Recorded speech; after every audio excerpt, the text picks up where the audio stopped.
श्री स्वामी समर्थ. समर्थ म्हणतात की पाण्यात पडलं की पोहायला लगेच येत नाही. समर्थ म्हणतात की पाण्यात पडलं की पोहायला लगेच येत नाही. तसं समर्थ म्हणतात की तूप खाल्ले की रूप लगेच येत नाही. तसं समर्थ म्हणतात की तूप खाल्ले की लगेच रूप येत नाही, असं समर्थ आपल्याला ते सांगतात. आणि म्हणूनच समर्थ म्हणतात की लहान बाळपण लगेचच मोठं होत नाही. म्हणून समर्थ म्हणतात की लहान बाळपण लगेचच मोठं होत नाही, असं समर्थ आपल्याला ते सांगतात. तसं समर्थ म्हणतात की आपणही आपल्या आयुष्यामध्ये जीवनामध्ये एखादं काम सुरू करतो. तसंच आपणही आपल्या आयुष्यामध्ये जीवनामध्ये एखादं नवीन काम सुरू करतो, एखादा नवीन व्यवसाय सुरू करतो की लगेच आपल्याला यश मिळेल अशी अपेक्षा ठेवू नका. की लगेच आपल्याला यश मिळेल अशी अपेक्षा ठेवू नका. थोडा काळ जाऊ द्या, थोडा वेळ काळ जाऊ द्या, मगच तुम्हाला यश येईल, असं समर्थांनी आपल्याला इथे सांगितलं.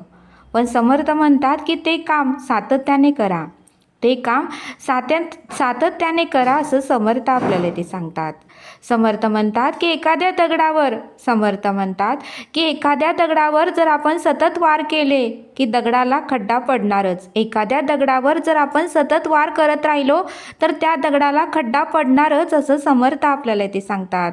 तसं समर्थ म्हणतात की कोणतंही काम हातात घेतलं की ते जिद्द, चिकाटीने आणि सातत्याने पूर्ण केलं पाहिजे. कोणतंही काम हातात घेतलं की ते जिद्द, चिकाटी आणि सातत्याने पूर्ण केलं पाहिजे.